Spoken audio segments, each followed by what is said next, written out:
marching groundhog.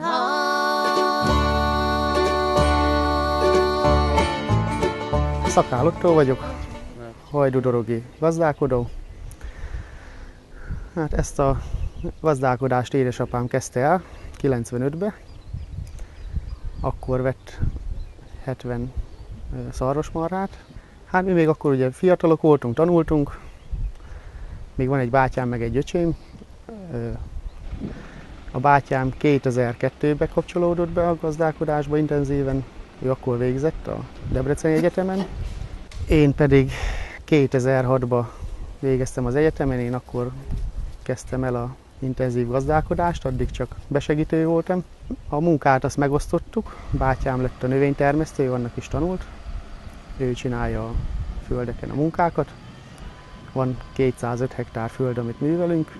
Én csinálom az állattenyésztést, 170 tehén plusz a szaporulattal rendelkezünk. Ennek 80% a Holstein Fries, 20% körülbelül a magyar tarka. De a magyar tarkát is inkább a tejelő irányba fordítjuk. Van egy öcsém, ő Pesten a Corvinus Egyetemen a élelmiszermérnöknek tanul.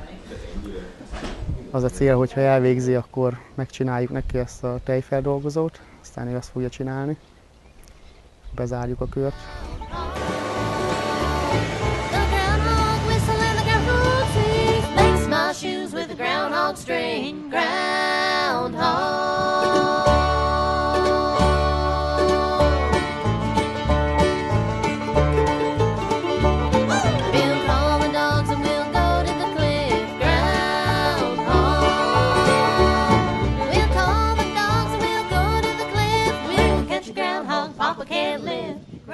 Körülbelül 3200 liter tej van naponta.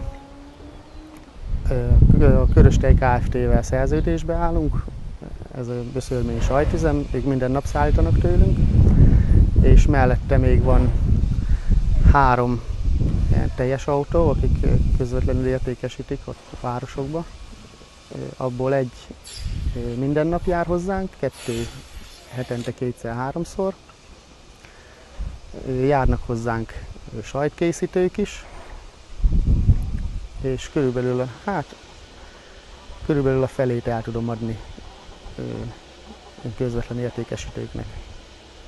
9 ember dolgozik, növénytermesztők és állattenyésztők összesen, plusz mi.